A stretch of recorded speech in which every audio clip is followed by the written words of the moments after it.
Bienvenue pour ce nouveau numéro de This is Paris. Cette semaine, revivez avec nous la victoire des Parisiens en Lidl Star League face à Cesson-Rennes. Chaque année, un joueur de l'équipe pro prend sous son aile un espoir du club. Découvrez cette jolie tradition parisienne. Direction Kiel ensuite pour l'entrée en lice des Rouges et Bleus en Ligue des Champions. Enfin, nous terminerons ce numéro en compagnie de Daniel Narcisse, le capitaine. Quelques jours après leur victoire au Trophée des Champions, les Parisiens reprennent la route, direction Le Mans pour le compte de la première journée de Lidl Star League. Ils y affrontent Cesson-Rennes. La recrue Luka Stepancic permet à Paris de bien entrer dans le match.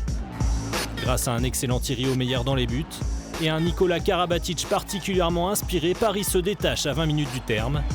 L'écart grimpe progressivement pour atteindre un maximum de 7 buts. Paris s'impose finalement 28-22 et réussit son entrée dans le championnat de France. De bon augure avant la Ligue des Champions. On savait que ça allait être difficile ici. Cesson joue bien au hand. Il n'y avait surtout rien à perdre face à nous.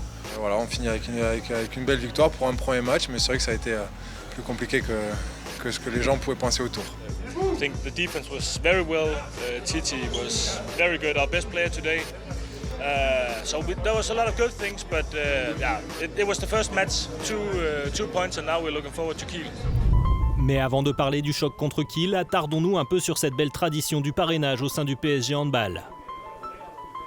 Chaque année, un jeune du centre de formation se voit attribuer un parrain parmi les joueurs de l'équipe première, l'occasion d'échanger et d'apprendre avec les meilleurs.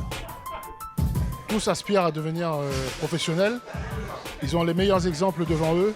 Et franchement, c'est une chance inouïe pour eux. Donc on leur fait comprendre là où ils sont. Ils ont une chance phénoménale que beaucoup de jeunes aimeraient être à leur place. Mais c'est à eux de la saisir, la chance. Petite originalité cette année, Benoît Kounkoud, filleul de Lucas Ballot l'année dernière, est devenu parrain à son tour. Pour ma part, c'était Luc et on s'entend super bien. C'est mon mentor, c'est comme mon grand frère aussi dans l'équipe. Et donc voilà, j'espère que ça va aider tous les joueurs de centre de formation à créer un lien avec leurs parrains. Le week-end dernier, le temps de prendre un petit café direction l'Allemagne pour les Parisiens.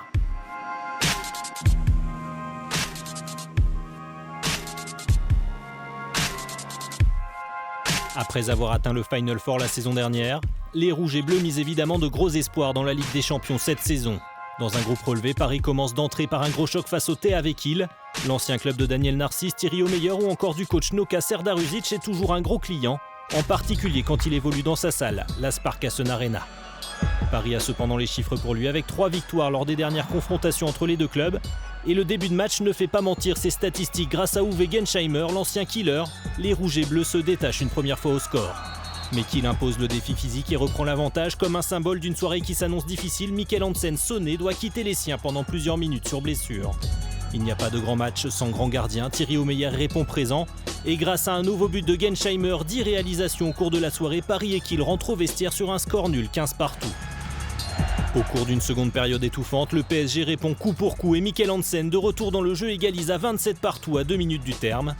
Malheureusement, Christian Seit redonne un but d'avance aux Allemands. Un ultime coup franc manqué par Mikkel Hansen prive les Parisiens du match nul. Rageant.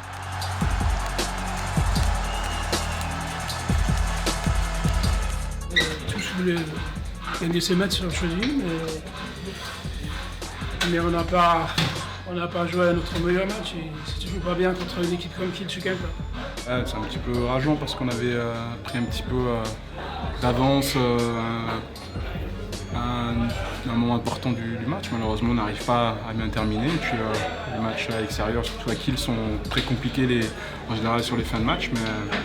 Mais voilà, tout ça, on doit bien l'intégrer, on doit bien prendre toutes les problématiques qu'on a pu rencontrer dans le match pour faire mieux la prochaine fois.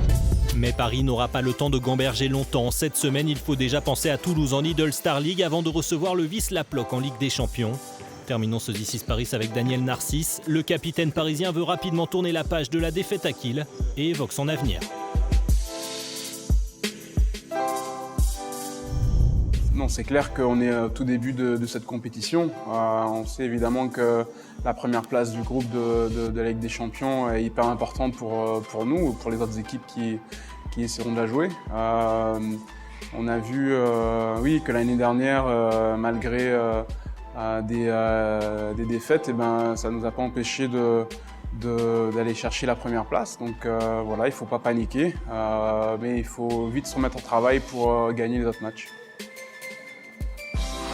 L'avantage qu'on peut avoir quand on n'a pas le temps de souffler, on n'a pas le temps d'être triste ou déçu, tous les matchs s'enchaînent, donc il faut évidemment, même si la déception est là, il faut vite se remettre au boulot pour préparer le match contre Toulouse par exemple qui arrive très vite, donc c'est le seul avantage finalement qu'on peut avoir dans ce calendrier. Ouais, je crois que depuis même si ça a été un petit peu difficile en revenant des Jeux, bon, ça a été un petit peu pour tout le monde, mais aujourd'hui je retrouve un peu de fraîcheur, je retrouve beaucoup d'envie, de motivation, pour essayer de vivre une nouvelle aventure avec Paris. C'est clair que oui, j'ai la sensation de pouvoir encore apporter au club parisien, que ce soit sur le terrain, même en dehors, avec le travail de capitaine et tout ce que ça représente autour. Donc voilà, j'ai encore envie de vivre de nouvelles aventures avec Paris.